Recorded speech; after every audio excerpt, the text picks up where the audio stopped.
I had to find a keynote speaker, and I was looking for someone that will understand our technical world. We techies sometimes think very different from, can I say normal people? Is it safe to say normal people? Tony? And then I came across Tony Dovale. Tony has a technical background, so he understands all the propeller heads and introverts and clever people that write software. He did it himself for many, many years, and then he decided to unpack and develop useful tools for human technology. And that is what Tony is going to share with us this morning. So Tony, without any further ado, I'm going to hand over to you. I'm sure you are all going to leave here enriched after his talk. But before he did that when I said, Tony, your turn. Hello, good morning. No, I didn't get up at 4 o'clock for that. Good morning. Morning. Oh, I was worried about you. I need to get some permission from you. Do I have permission to rattle your cage and press your buttons with love? Are you good with that? Yes. I'm going to share 35 plus years and more than 20 million rand in time and money in 1 hour. So let's go. If you were with me in 1977, some of you weren't born yet. I was just finishing my DJ gig at Ron's Hideaway. It was 11:30. And if you came with me and we went out to the parking lot and climbed into the car, you'd climb down into the car, started the engine, idled out slowly and drove to Edenvale Roadhouse. Who knows Edenvale Roadhouse? Anybody? Some people? Parked the car. Now Edenvale's like Germiston and Boksburg, with all the racing boys and the triple S's, wheeling around. Parked right in the front.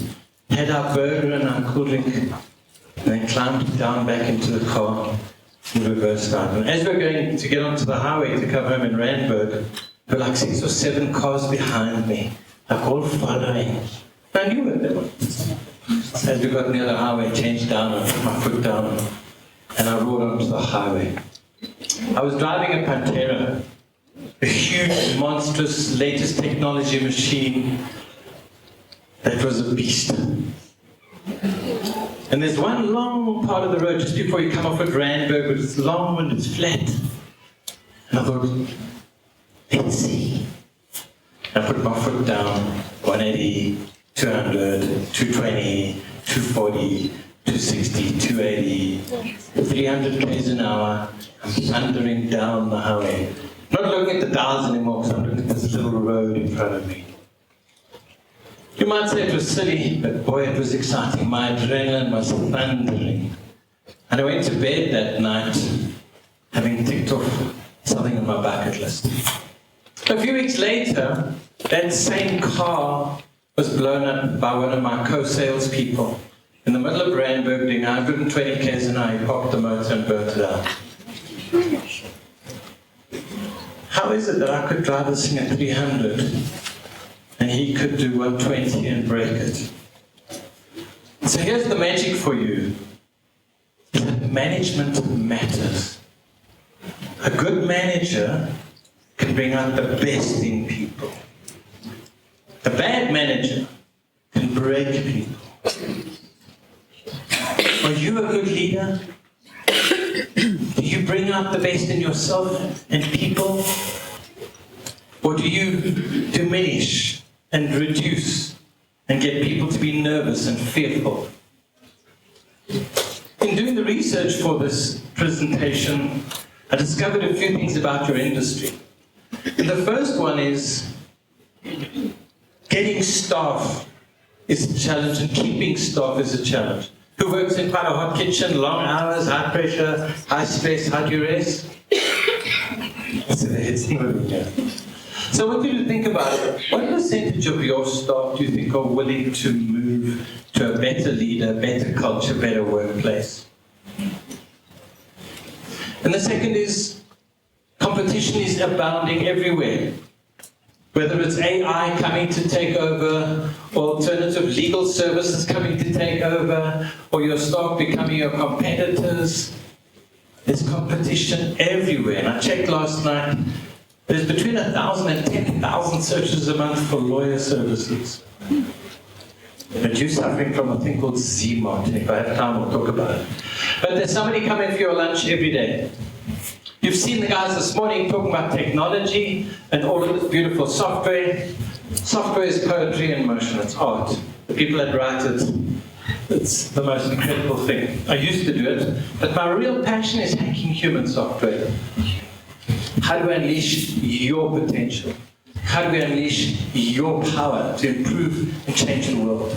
And what I see is, whether it's in business and in industries, there's very much like a left brain, engineers, accountants, lawyers, hardcore left brain. But you're missing something.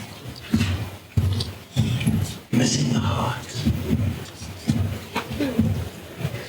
And the heart is the heart of the machine. Because it's people that perform. It's people that do the work. But if you're driving people like robots, birds of a feather flock together, and whatever our mindset is, neurons that fire together, wire together. If you're a left brain engineer or accountant or lawyer, you expect others to be like that, but not everybody is like that. So my goal is human performance technology. How do we create a happy, healthy, high-performance organization that thrives and flourishes in the ever-changing world of artificial intelligence and technology encroaching onto the human element part?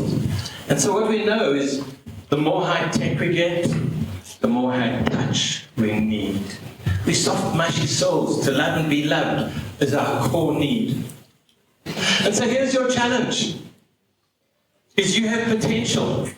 And out of 100%, how much of your personal potential do you think you use? 0, I'm using nothing. 10, I am flat out, red line, I can't do any more, or somewhere in between.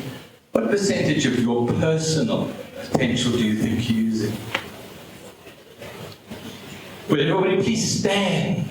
Everybody, 1, 2, 3, up on your feet, and let's have a dance. So how much of your potential did you use to dance? Because there were some people like, yay, yay. One of God is now. The others are like, oh my goodness, who's watching?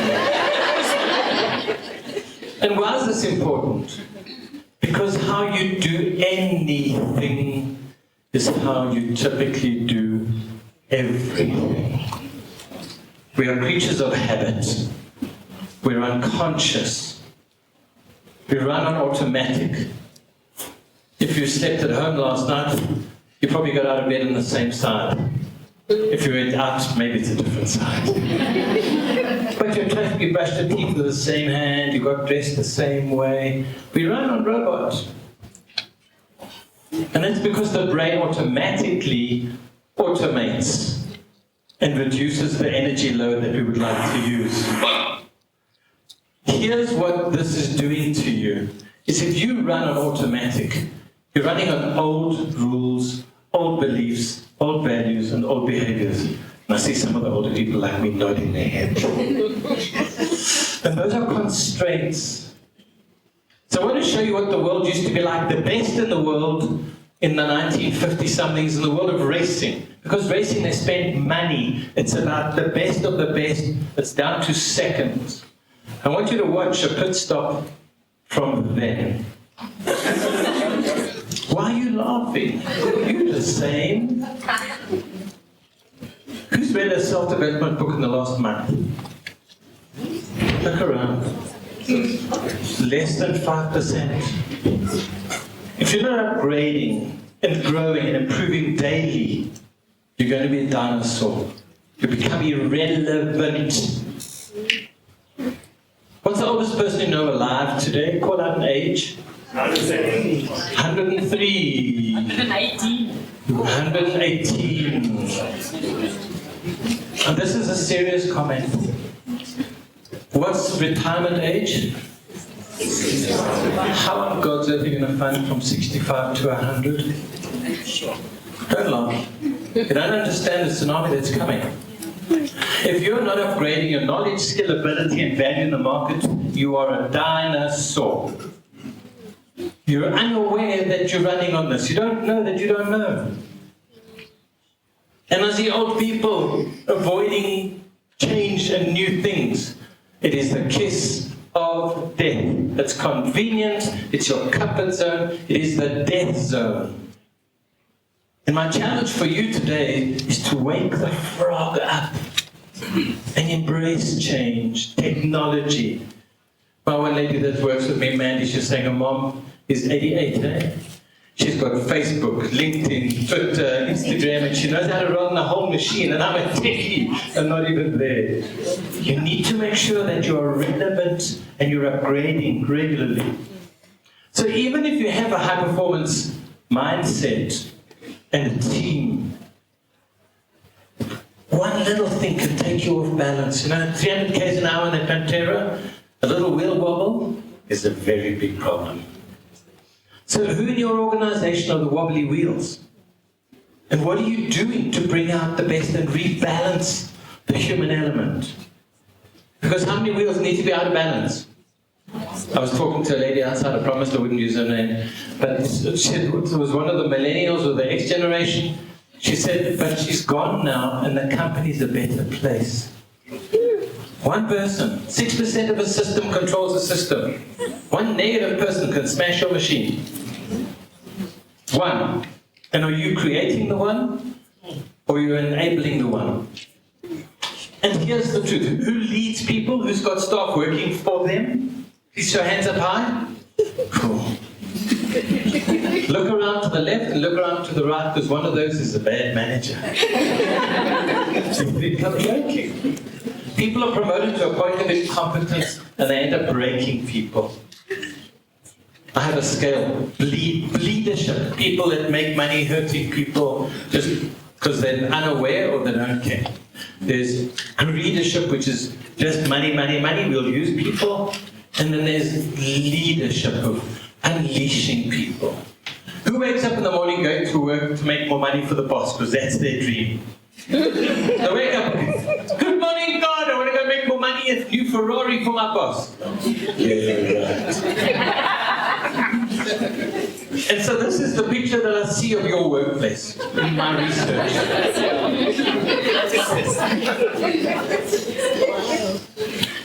I wouldn't want to work in that context.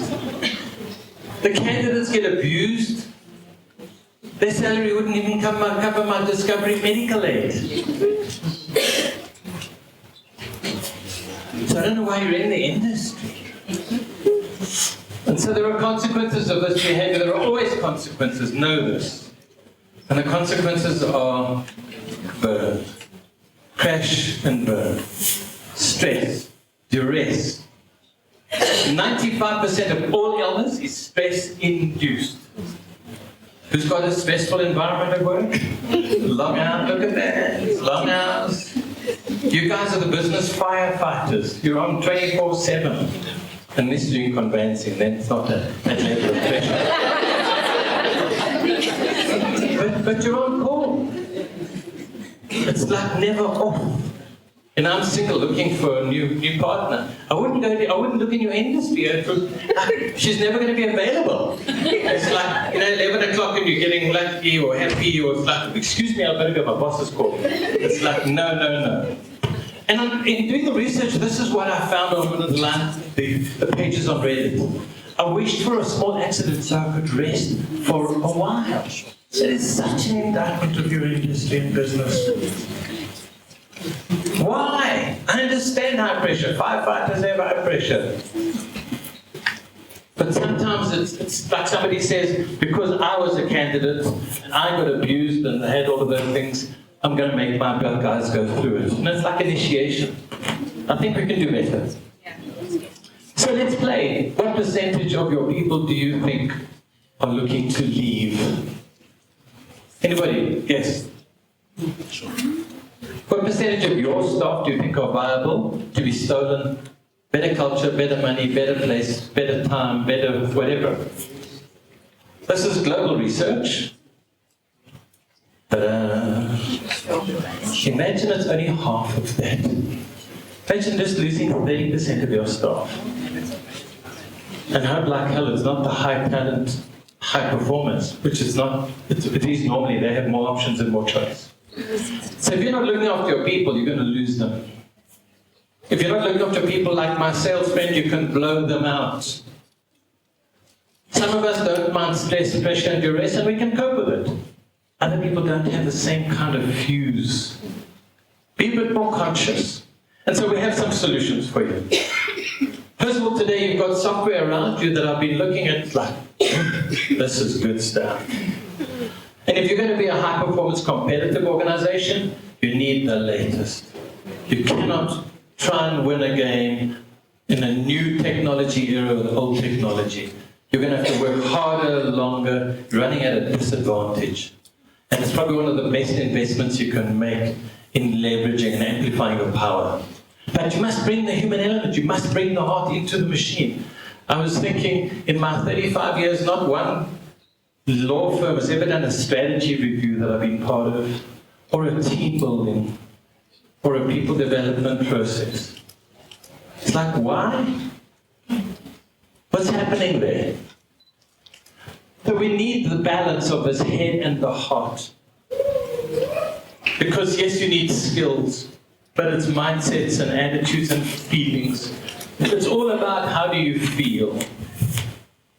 So let me tell you a story about how technology helped. My friend is in Durban. I haven't seen him. We've been friends for 43 years. He's older than me.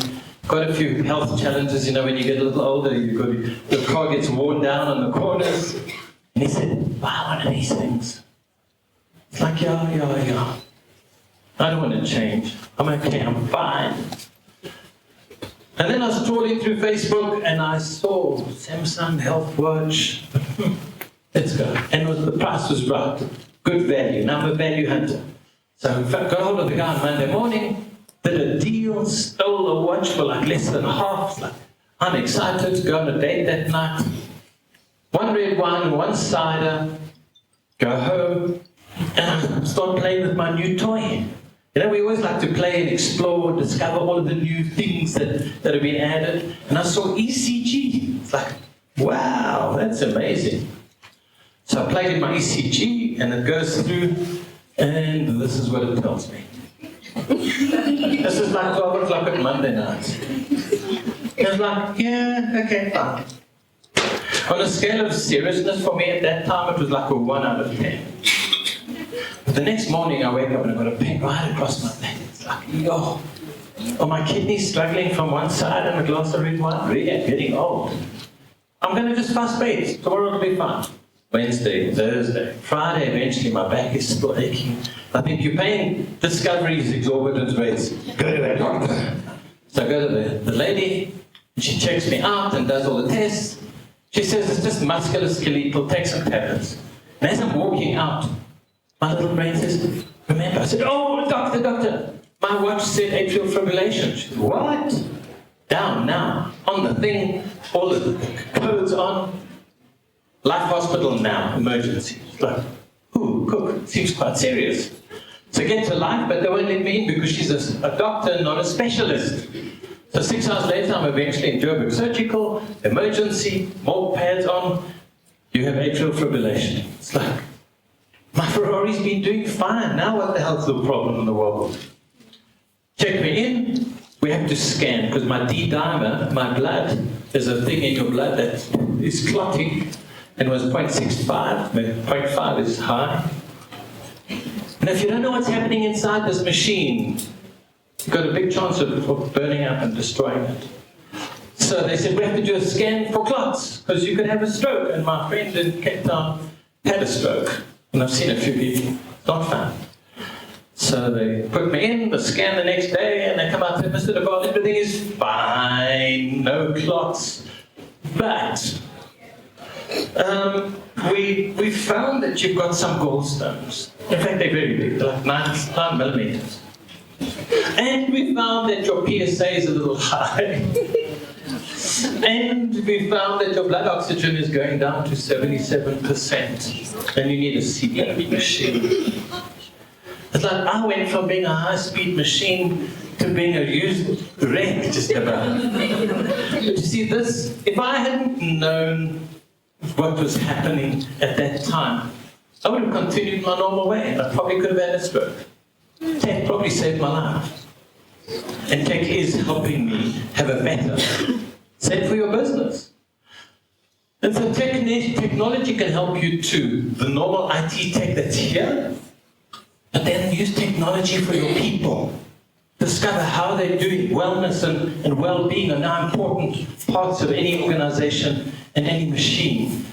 These people would be the best to be on your team, to give you a foundation, and then talk to us about bringing the head and the heart stuff together, because you can unleash people way, way better when you're awake and when you have tools. So let's check with you. Guys, what's your PSA score?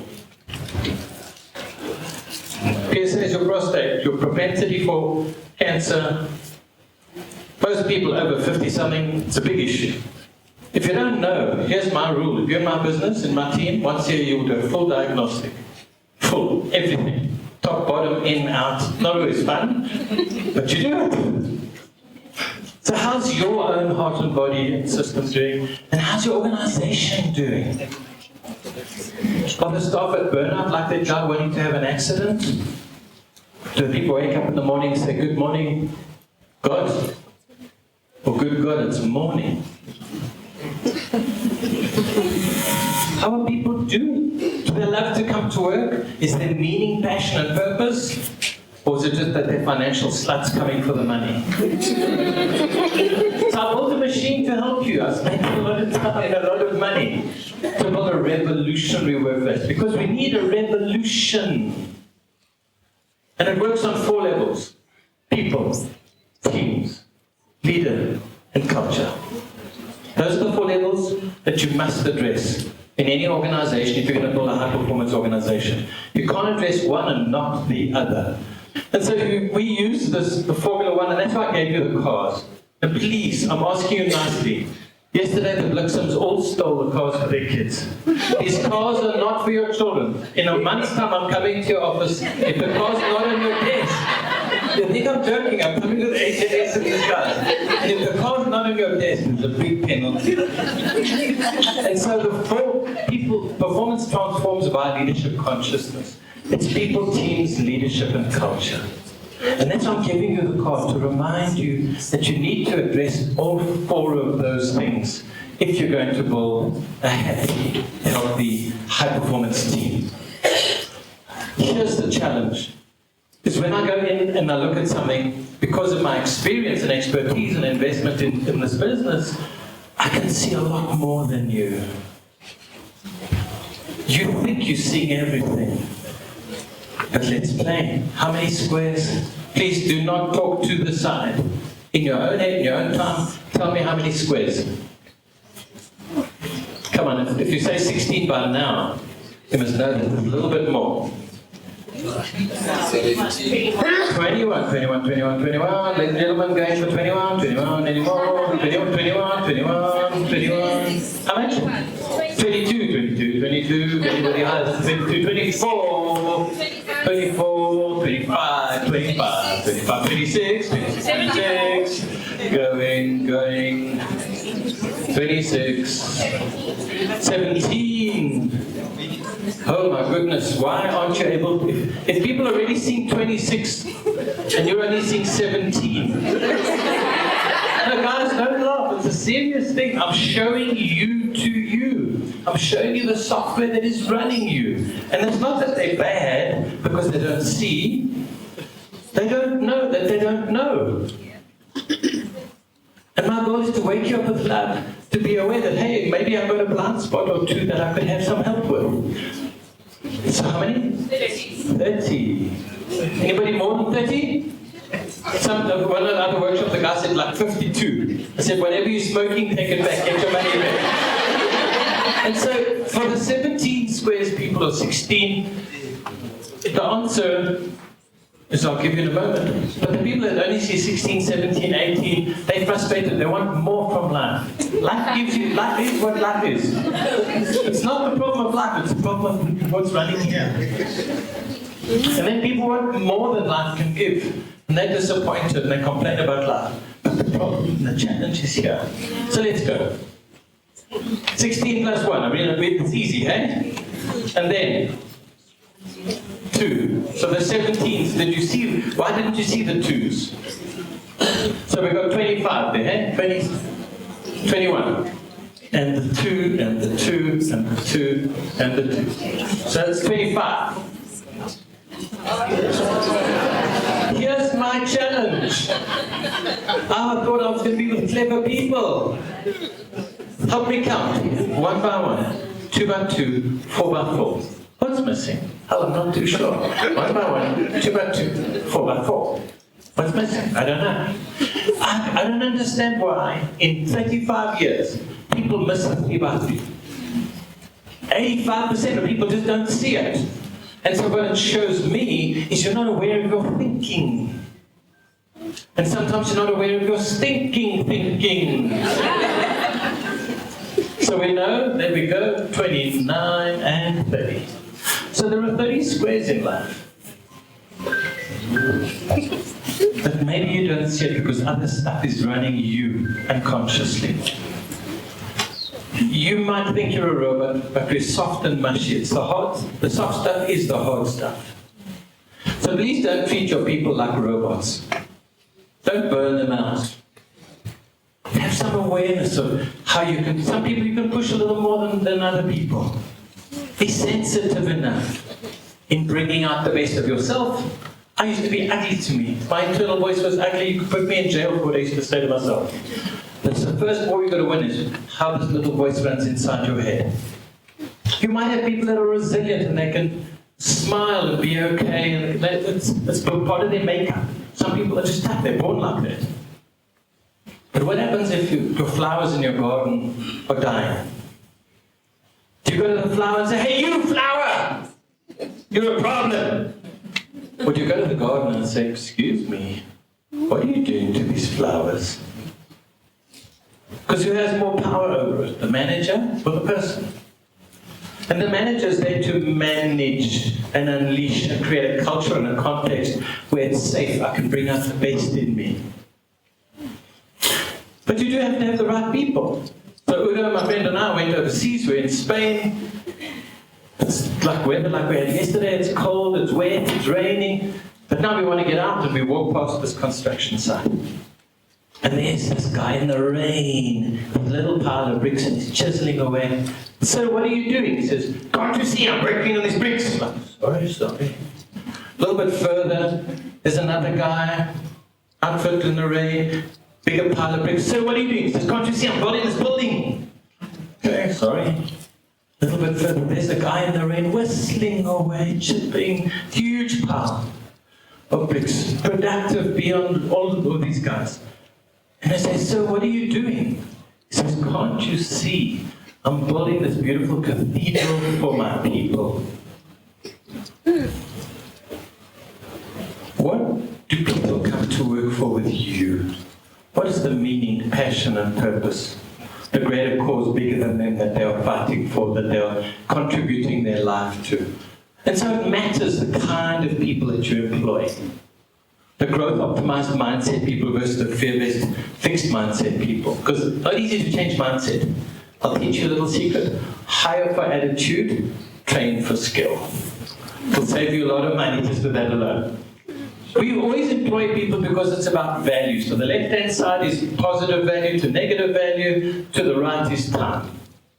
And this is most people, when they come to an organization, they join, they get brought into the organization, they perform, they stay for however long, a year or two, and then they leave.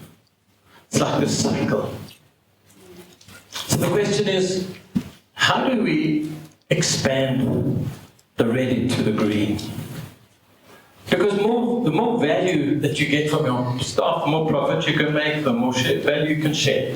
So it starts right at the onboarding. How do you onboard people quicker, more efficiently, more effectively? How long does it take for them to get up to speed How do we create a context that is psychologically safe, where I'm excited, where I can test and explore and crash and burn and learn and grow and fail and try again without fear of retribution? How good is my management skill? How good are our leadership skills? How good are we with the hard stuff? And are we developing our staff? And I had my computer company, I had about 35 staff. It's what I call consciously constructive. Every morning, 60 minutes training. If you didn't do the training, you didn't have a job. The extreme of that is called deliberately developmental, and people do half-day training, half-day work. I don't think we'll ever get there in this country. But you could do 30, 40 minutes of training a day, just nibble knowledge, grow, improve. You know, it's like gym every day. And then it will help you keep your talent. Who wants to keep their good talent? And they can move there. It's easy. It's opportunity. So you've probably got these kind of people. On the left is capability, and the right is commitment. So you've got low capability, low commitment. You don't want those in your team. They're the ones who are going to slow you down. They're going to be the wobbly wheels. They're baggage. You actually want to be able to find a way to move them out. In fact, you want to avoid employing them if you can at the beginning. The next part is high commitment, but not the knowledge. Grow those people. Develop them. Then you get the prisoners that are high capability, but they don't want to be there. The financial...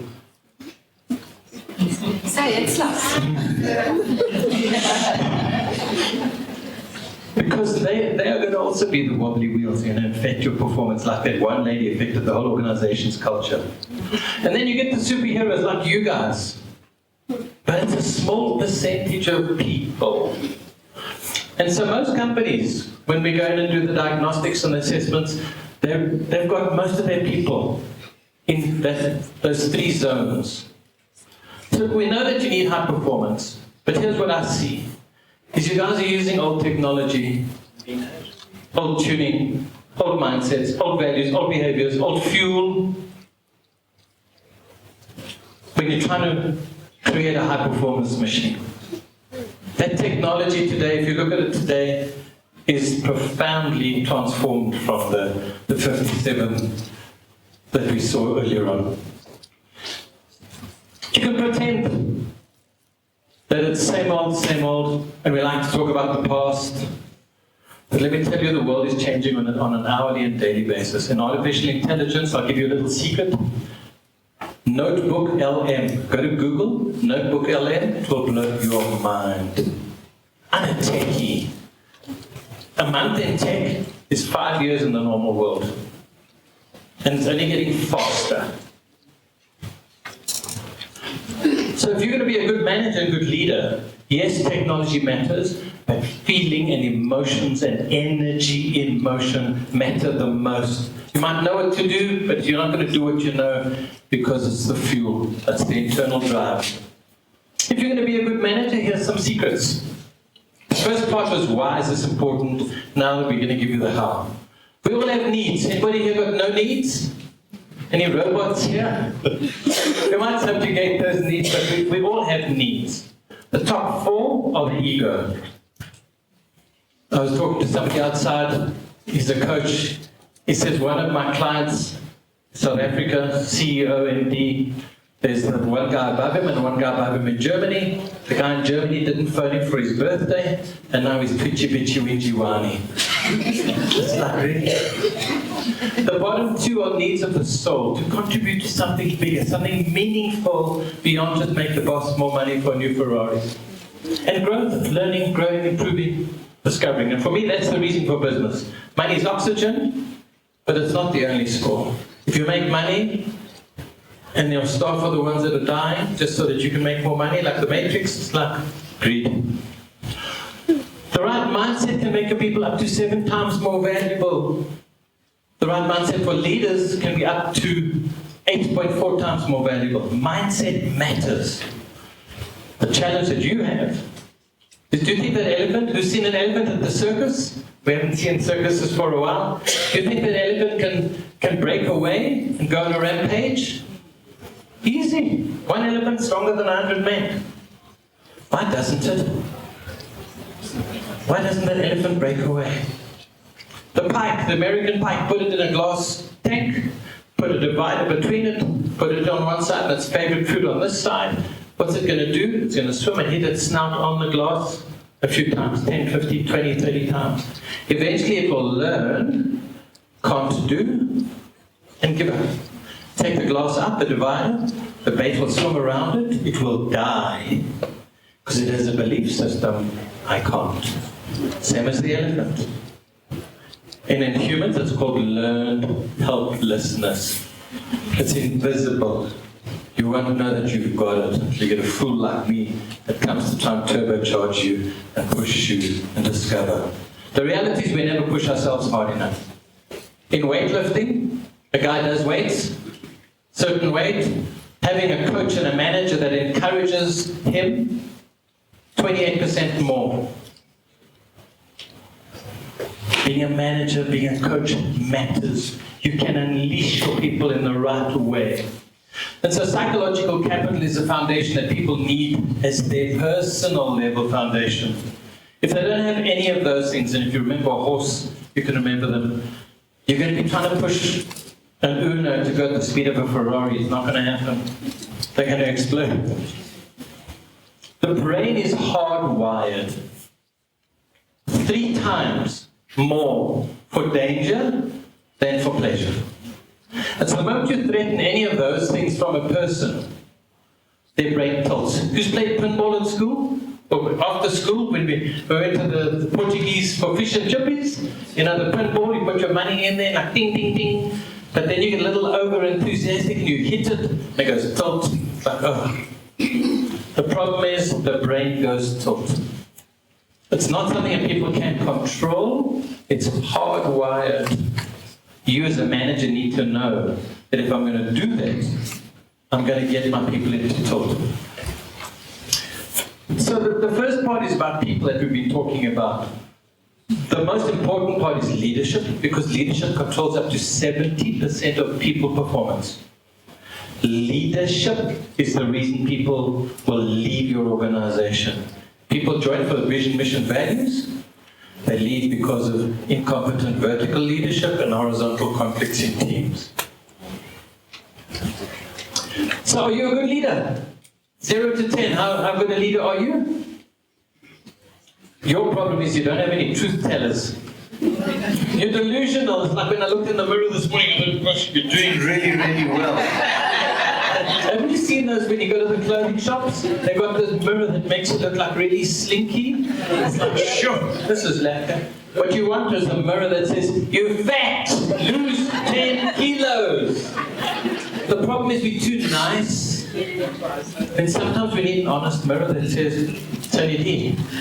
You need to do 10 or 12 kilos. It's going to fix your sleep apnea, it's going to fix this, fix that. But who has an honest mirror? So this is a diagnostic we did for one of my clients. Green is good, red is dead. Each one vertical is a response for a staff member. And this leader thought that they were doing good.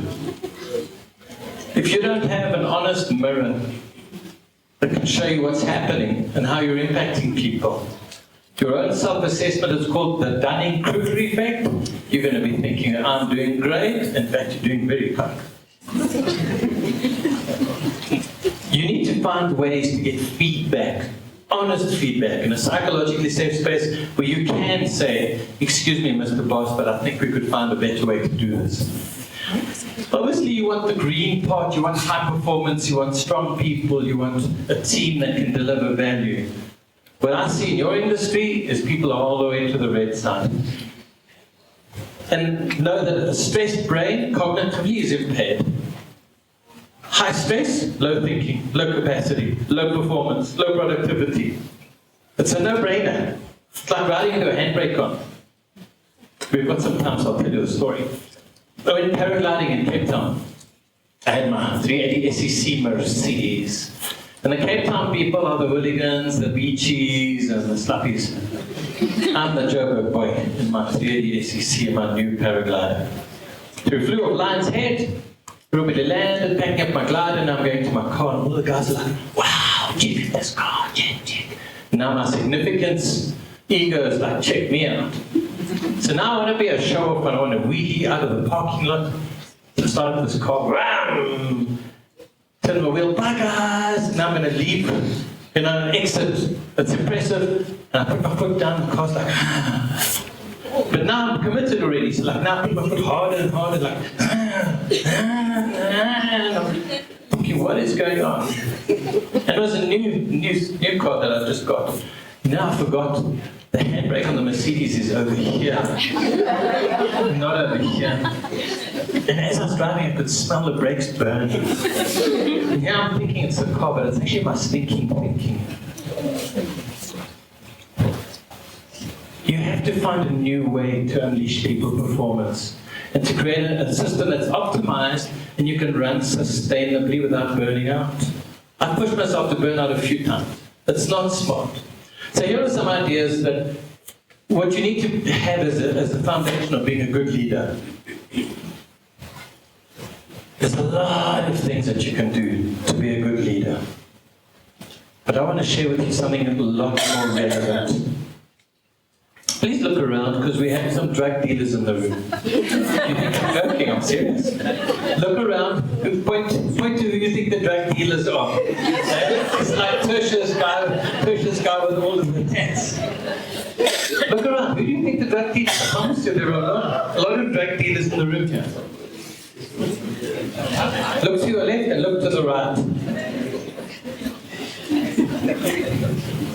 Here's the truth. You're all drug dealers. So let me explain.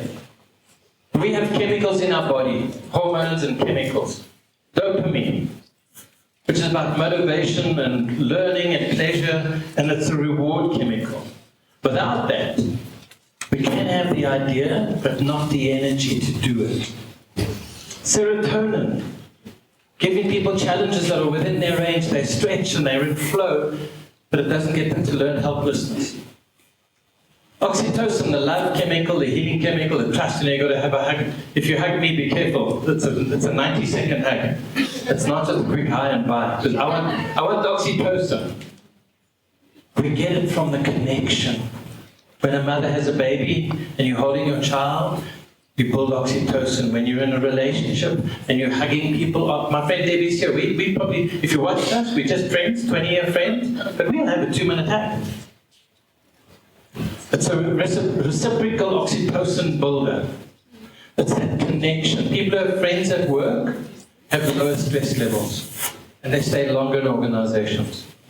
The final one is cortisol, the stress hormone. High stress, low health. Stress exacerbates any illness. I might need an attorney because I want to sue some people for increasing my stress levels.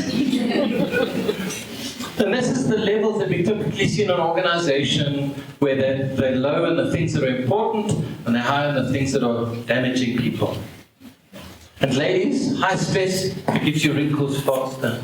I was talking earlier, and I'm busy checking, I'm like, she's talking about how long she's been, I'm thinking, you're fibbing about your age, I can't see one wrinkle, you've not been there for that long, she looks like a youngster.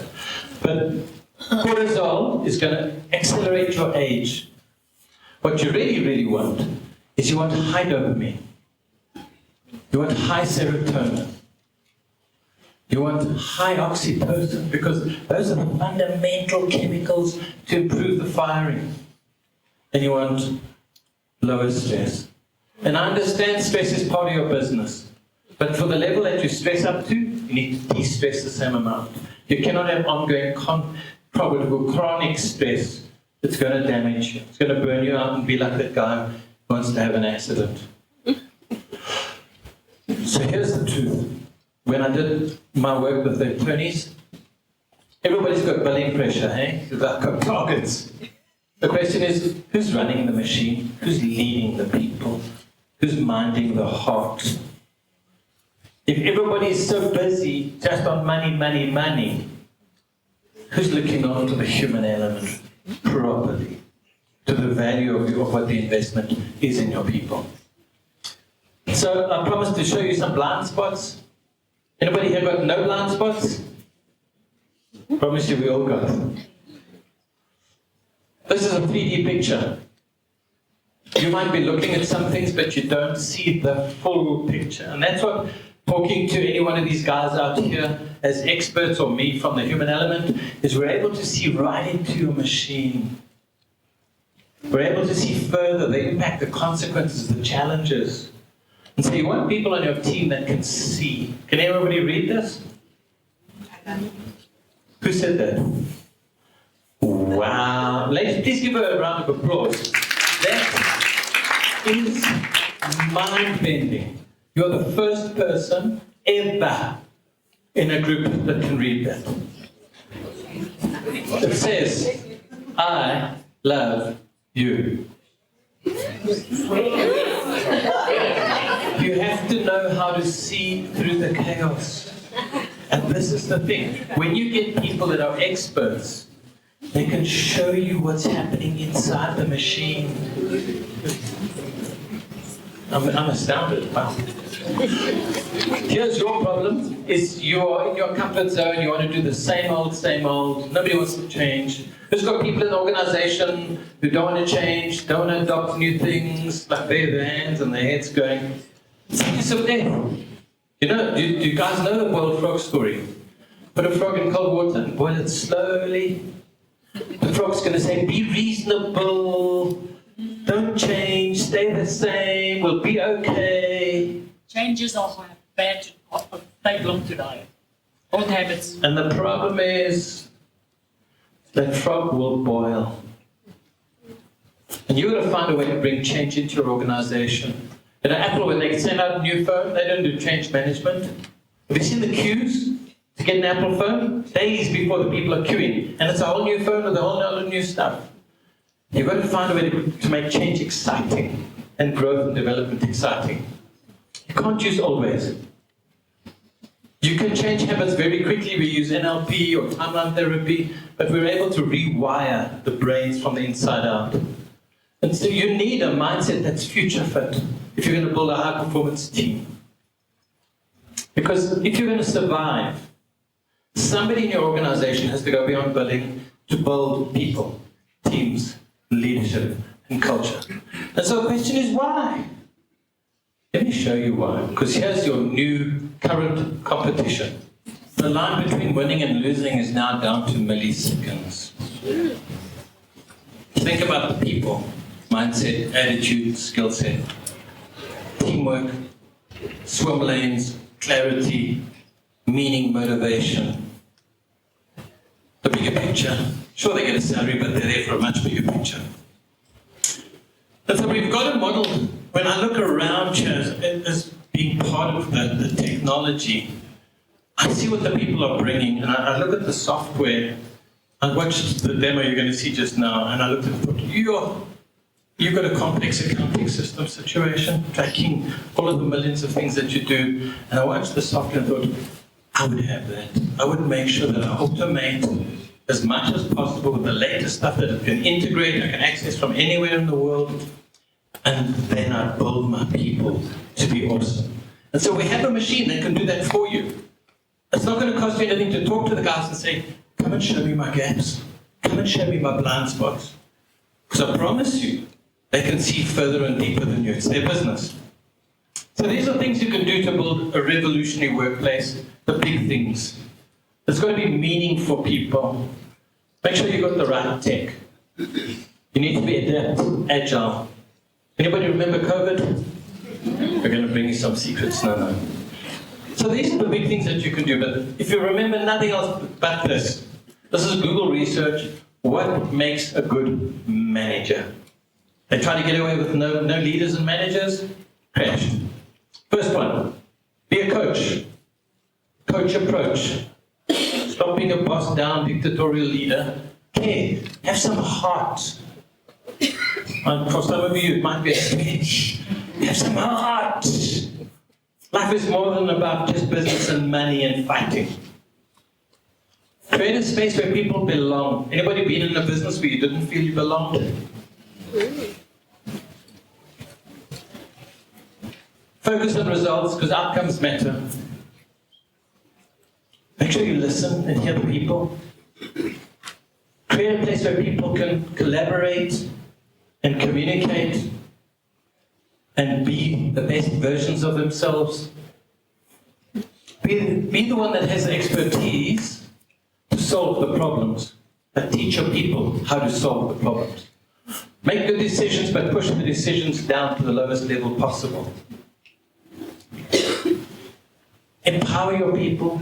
Give them accountability, authority, resources, that they can be successful and bring out the best version of themselves. Have clarity in your swim lanes, and make sure that you are growing and learning and transferring knowledge, that if you're not there, it's going to be around for you. So we spoke about AdaptAgility, and this is the core things of being successful.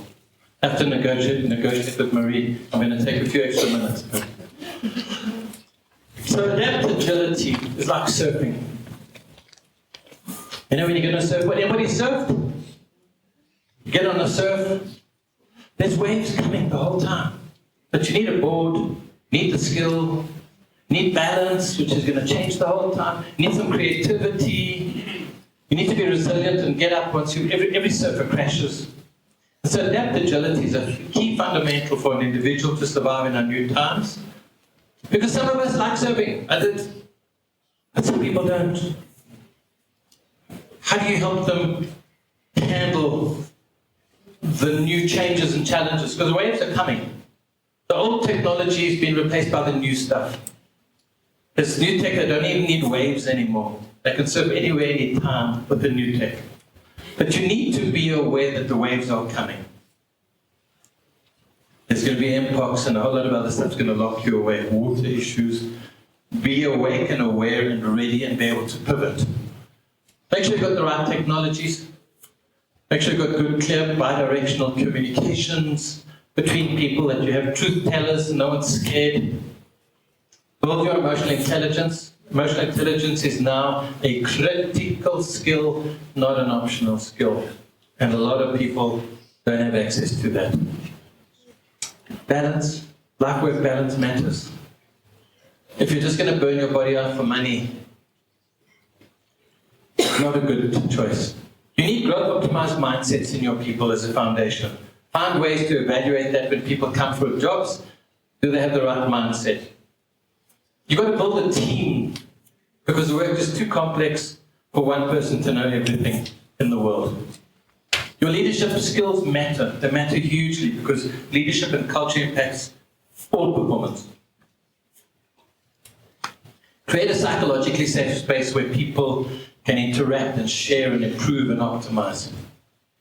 So in building this organization, please know this. You're going to have people trying to stop you and block you. They might be in your organization, they might be outside your organization, might be legislation, but there are going to be roadblocks on the way.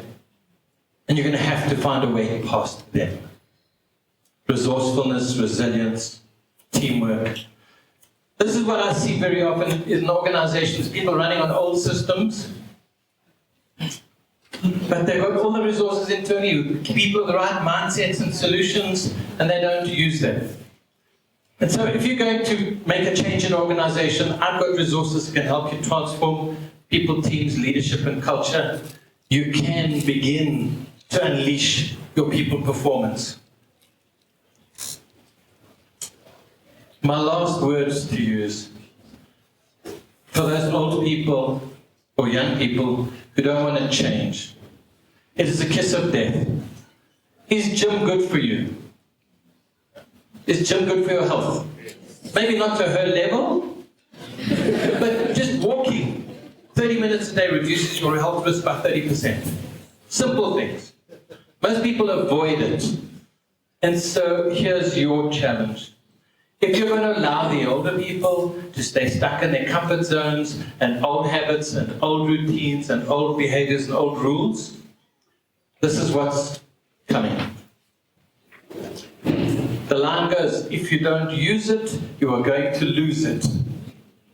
It is the kiss of death to accept the people's excuses to say, I don't want to change.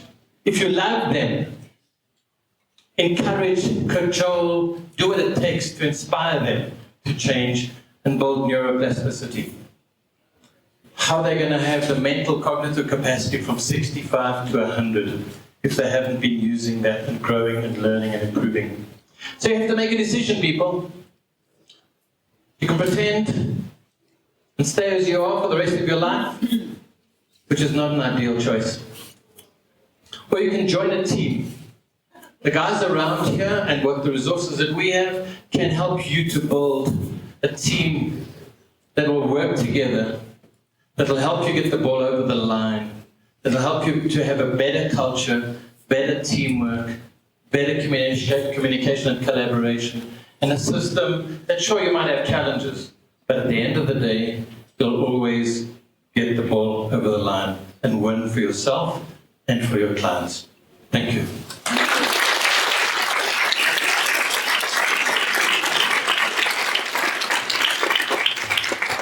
And our superhero is coming to take over from us. He's going to charge me for the extra time. Absolutely, Tony. And you went overtime, you know, so it's just not normal billing, that's extra billing. Did you all enjoy the talk? Yes. Learn something? Any questions for Tony? Nothing. Oh, there's one question. Tony. Hi, Tony. Thanks for your time today. Your conversation impacted me on a very personal level.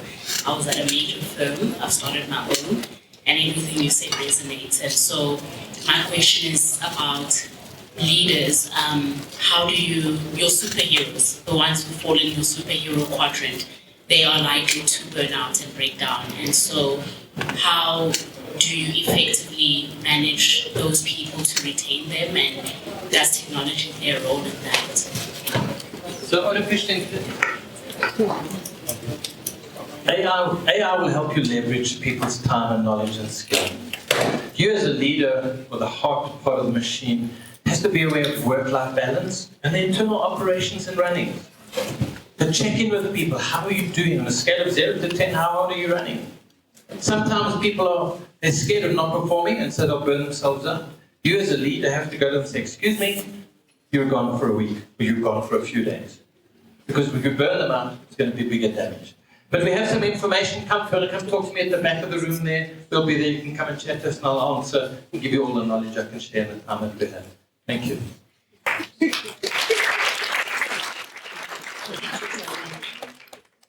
We're going to do a few lucky draws now. So I want to call on currency partners to come up with their lucky draw. I'm about to ask them to, Tony, there's a glass bowl there at the back. You guys can, while we do the other two draws, just collect Tony's